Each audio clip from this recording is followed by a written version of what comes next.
Hello, അസ്സലാമു അലൈക്കും. എല്ലാവർക്കും നമസ്കാരം. എൻ്റെ പുതിയൊരു വീഡിയോയിലേക്ക് എല്ലാവർക്കും സ്വാഗതം. അപ്പോൾ ഇന്നത്തെ എൻ്റെ വീഡിയോയിൽ കുറച്ച് അടുക്കളയിലെ ടിപ്സുകളാണ് കേട്ടോ. കൂട്ടത്തിൽ എലിയെ ഓടിക്കാൻ പറ്റിയ നല്ലൊരു സൂത്രവും. അപ്പോൾ എൻ്റെ വീഡിയോ സ്കിപ്പ് ചെയ്യാതെ കാണാൻ നിങ്ങൾക്ക് അറിയുന്നതും അറിയാത്തതുമായ ടിപ്സുകളാണ് കേട്ടോ. അപ്പോൾ എന്തായാലും അറിയാത്തവരൊക്കെ ഉണ്ടെങ്കിൽ ഒന്ന് ഫുള്ളായിട്ട് കാണുക. അപ്പോൾ ആദ്യമായിട്ട് കാണുന്നവരൊക്കെ ഉണ്ടെങ്കിൽ എൻ്റെ ചാനലൊന്ന് സബ്സ്ക്രൈബ് ചെയ്ത് തന്നെ ഒന്ന് സപ്പോർട്ട് ചെയ്യുക. ഇഷ്ടപ്പെട്ട ഒരു ലൈക്ക് കൊടുക്കുക. അപ്പോൾ എൻ്റെ ഒന്നാമത്തെ ടിപ്പ്, ഇപ്പം നമ്മൾ കറിയിൽക്കൊക്കെ തേങ്ങ ഉടച്ച് കഴിഞ്ഞാൽ ബാക്കി വന്ന തേങ്ങ ചിരവി കഴിഞ്ഞതിൻ്റെ ബാക്കിയുള്ളതൊക്കെ ഫ്രിഡ്ജിൽ വെക്കുമല്ലോ. അപ്പോൾ ഈ ഒരു തണുപ്പ് കാലത്തും നല്ല മഞ്ഞ് കാലത്തൊക്കെ തേങ്ങ ഫ്രിഡ്ജിൽ വെച്ച് കഴിഞ്ഞാൽ പിന്നെ നല്ല ഹാർഡായിട്ട് നല്ല ഡ്രൈ ആയി നിൽക്കും കേട്ടോ. അപ്പോൾ നമുക്ക് ചിരണ്ടി എടുക്കാനൊക്കെ ഭയങ്കര പ്രയാസമായിരിക്കും. അപ്പോൾ ഇതുപോലെ ഒരു പാത്രത്തിൽ കുറച്ച് വെള്ളം എടുത്തിട്ട് അതിൽ തേങ്ങാമുറി മുക്കി വെക്കുക. ഒരു 2-3 മിനിറ്റൊക്കെ അങ്ങനെ വെച്ച് കഴിഞ്ഞാൽ വേഗം തേങ്ങ ചിരണ്ടി എടുക്കാം കേട്ടോ. ഇല്ലെങ്കിൽ നമ്മൾ എത്ര ചിരണ്ടിയാലും നമ്മൾ പണിപ്പെടുന്നല്ലാതെ തേങ്ങ ചിരവൽ കഴിയൂല, അങ്ങോട്ട് നീങ്ങൂല ചിരകണത്. അപ്പോൾ അങ്ങനെയൊന്ന് ചെയ്ത് നോക്കിയിട്ട് ചിരവി നോക്കുകൊണ്ട് പെട്ടെന്ന് തേങ്ങ ചിരവൽ കഴിയും. പിന്നെ പാലൊക്കെ ആവശ്യമാണെങ്കിൽ നല്ല പാലൊക്കെ കിട്ടും കേട്ടോ. അങ്ങനെ വെള്ളത്തിലിട്ട് ചിരണ്ടി കഴിഞ്ഞാൽ അതുപോലെ നല്ല സ്മൂത്തായിട്ട് നമുക്ക് ചിരണ്ടി എടുക്കാം. അപ്പോൾ ഇതാണ് കേട്ടോ എൻ്റെ ഒന്നാമത്തെ ടിപ്പ്. ഇനി രണ്ടാമത്തെ ടിപ്പ് എന്ന് പറയുന്നത്, നമ്മൾ പപ്പടം പൊരിക്കുമ്പോൾ ഞാൻ ഒരു പാന് വെച്ചിട്ടുണ്ട്, അതിൽ പപ്പടം പൊരിക്കാൻ വേണ്ടി നിൽക്കുകയാണ്. അപ്പോൾ നമ്മൾ പപ്പടമൊക്കെ പൊരിക്കുമ്പോഴല്ലേ ഒരു പപ്പടം പിന്നെ വെച്ചാൽ തന്നെ പാത്രം നിറയണ മാതിരി ഇങ്ങനെ പപ്പടം നല്ലോണം പൊള്ളച്ച് വരും കേട്ടോ. എന്നിട്ട് ഒരു പപ്പടം 2 പപ്പടം വെക്കുമ്പോഴേക്കും നമുക്ക് പാത്രത്തിൽ നിറഞ്ഞു നിൽക്കും. അപ്പോൾ പുറത്ത് ഗസ്റ്റൊക്കെ വന്നിട്ട് നമ്മൾ പപ്പടമൊക്കെ പൊരിച്ചത് കൊണ്ടുപോയി വെച്ച് കൊടുക്കുകയാണെങ്കിൽ അതുപോലെ നല്ല പൊള്ള വന്നിട്ട് നിറയാതെ ഇരിക്കാൻ വേണ്ടിയിട്ട് പപ്പടത്തിന് ഇങ്ങനെ കുത്ത് വെച്ച് കൊടുക്കുക. ഫോർക്കും കൊണ്ട് ഒരു കുത്ത് നടുകിലൊരു ഹോളിട്ട് കൊടുക്കുക. എന്നിട്ട് നമ്മൾ പപ്പടം പൊരിച്ച് കഴിഞ്ഞാലുണ്ടല്ലോ, പപ്പടം സൂപ്പർ പപ്പടമായിരിക്കും. പാകത്തിന് പൊള്ളയുണ്ടാവും. എന്നാൽ പാത്രത്തിൽ 10 പപ്പടമൊക്കെ നമുക്ക് പാത്രത്തിൽ വെക്കാം കേട്ടോ. അത്രയ്ക്ക് ഒതുങ്ങി കിട്ടും ചെയ്യും. അപ്പം പപ്പടം പൊരിക്കുമ്പോൾ അങ്ങനെ ഹോളൊക്കെ ഇട്ടിട്ടൊന്ന് പൊരിച്ച് നോക്കുക. കാണാനും ചന്തണ്ടാവും, കഴിക്കാനും ടേസ്റ്റ് ഉണ്ടാവും കേട്ടോ. അപ്പോൾ പപ്പടത്തിന് നിലക്ക് നിർത്താനുള്ള ഈ സൂത്രം നിങ്ങൾക്ക് ഇഷ്ടമായി എന്ന് വിചാരിക്കണു. അപ്പം നമുക്കിതാ ഓരോ പപ്പടം ഇങ്ങനെ പൊരിച്ച് നോക്കാം.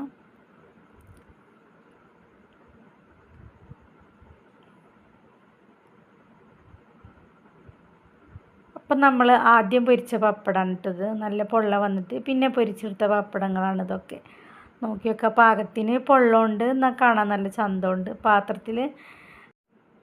പിന്നെ നെക്സ്റ്റ് ടിപ്പ് പറയുന്നത്, മുളക് പൊടി എങ്ങനെയാണ് വർഷങ്ങളോളം പൂപ്പൽ വരാതെ കട്ട വരാതെയൊക്കെ എങ്ങനെയാണ് നമ്മൾ കെയർ ചെയ്യുക എന്നുള്ളതാണ് കേട്ടോ. അപ്പോൾ അതിന് വേണ്ടിയിട്ട് ഒരു പിടി ചെറിയ ഉള്ളി ഒരു തുണിയിൽ നന്നായിട്ട് തുടച്ചിട്ട്, വെള്ളത്തിൻ്റെ അംശമൊന്നും പാടില്ല കേട്ടോ, നന്നായിട്ട് തുടച്ചിട്ട് തൊലി കളയാതെ തുടച്ചിട്ട് അങ്ങനെ മുളക് പൊടിച്ച് കൊടുന്നാലുണ്ടല്ലോ, കുറേ മുളക് പൊടിയൊക്കെ ഉണ്ടെങ്കിൽ പകുതി വരെ മുളക് പൊടി ഇട്ടിട്ട് പിന്നെ കുറച്ച് ഈ ഉള്ളി മേലിട്ടിട്ട് പിന്നെ അതിൻ്റെ മുകളിൽ മുളക് പൊടി ഇടുക. അങ്ങനെ 2-3 ലെയറൊക്കെ ആയിട്ട് അങ്ങനെ ഇട്ട് കൊടുക്കുക. അപ്പോൾ അങ്ങനെ ഇട്ട് കൊടുത്തു കഴിഞ്ഞാലുണ്ടല്ലോ വർഷങ്ങളോളം അത് നല്ല സ്മൂത്തായിട്ടുണ്ടാവും എപ്പോഴും. അടുത്ത ടിപ്പ്, ഞാൻ പുളി എങ്ങനെയാണ് കെയർ ചെയ്യുന്നത് എന്നുള്ളതാണ്. പുളി വാങ്ങിക്കഴിഞ്ഞാൽ ഞാനത് അതുപോലെ മണ്ണിൻ്റെ ഭരണിയിലിട്ട് വെക്കും. പിന്നെ ഞാൻ കുരുവൊന്നും കളയാറില്ല, കുരു കളയണേക്ക് ഭയങ്കര മടിയാണ്. അപ്പോൾ അതുകൊണ്ട് ഈ പുളിയിൽ ഞാൻ കല്ലുപ്പും വറ്റൽമുളകിൻ്റെ കുരുവും ഇട്ട് കൊടുക്കും. അപ്പോൾ ഈ പുളിയിൽ പിന്നെ പ്രാണികളോ പിന്നെ കുരുവിൻ്റെ ഉള്ളിൽ നിന്ന് വരുന്ന ആ ഒരു പൂപ്പലുണ്ടല്ലോ അതൊന്നും വരില്ല. അങ്ങനെ മാസങ്ങളോളം ഈ പുളി കേട് വരാതിരിക്കും. ഇതിപ്പോൾ ഒരു 2-4 മാസമൊക്കെ കഴിഞ്ഞിട്ടുണ്ടാകും, 4-5 മാസമൊക്കെ ആയിട്ടുണ്ടാകും. പുളിൻ്റെ ആ സീസണിൽ വാങ്ങിയ പുളിയാണ്.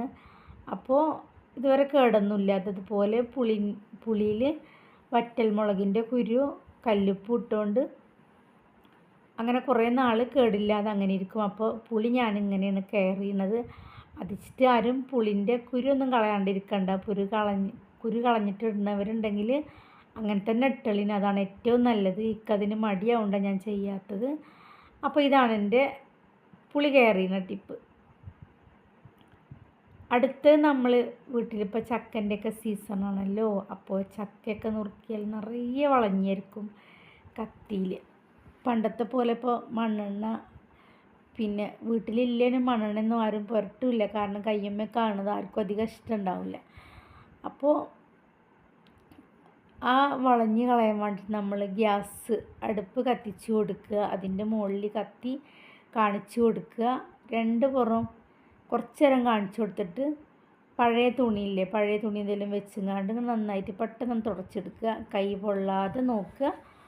അപ്പോൾ ഇതാ പെട്ടെന്ന് തുടച്ചെടുത്താൽ കത്തി ഇതാ നന്നായിട്ട് വൃത്തിയായി കിട്ടും. രണ്ട് പുറം ഒരു പഴയ തുണി വെച്ച് തുടച്ച് കഴിഞ്ഞാണ്ടല്ലോ കത്തി നല്ല വൃത്തിയായി കിട്ടും. അടുത്ത ടിപ്പ് എലിയെ ഓടിക്കാനുള്ള ഒരു സൂത്രമാണ് കേട്ടോ.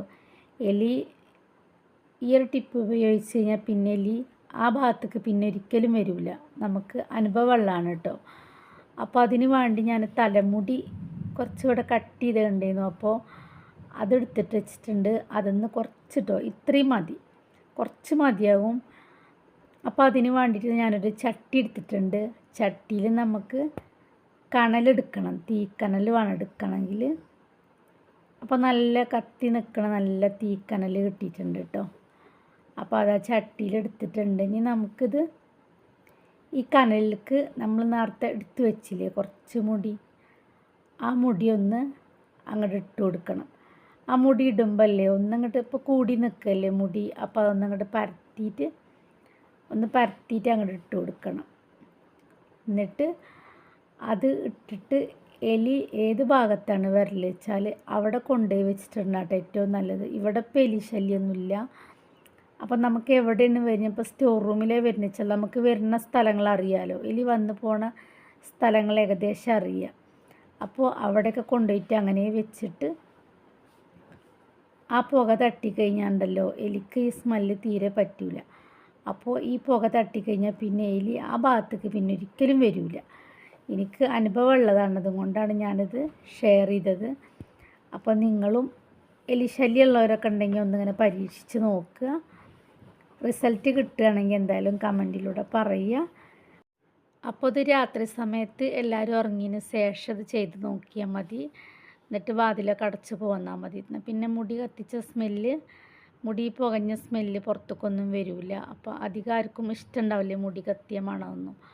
അപ്പോൾ രാത്രി മാത്രം ചെയ്ത് നോക്കുക. അപ്പോൾ എൻ്റെ ടിപ്സുകളൊക്കെ എല്ലാവർക്കും ഇഷ്ടമായി എന്ന് വിചാരിക്കണു. ഇഷ്ടപ്പെട്ടവർ ലൈക്ക് കൊടുക്കുക. ഉപകാരമുണ്ട് തോന്നുകയാണെങ്കിൽ മാത്രം ഫാമിലിക്ക് ഫ്രണ്ട്സിനൊക്കെ ഒന്ന് ഷെയർ ചെയ്ത് കൊടുക്കുക. അപ്പോൾ എന്തായാലും ടിപ്സുകൾ നോക്കിയിട്ട് ഉപകാരമുള്ളതാണെങ്കിൽ കമൻറ്റിലൂടെ അറിയിക്കുക.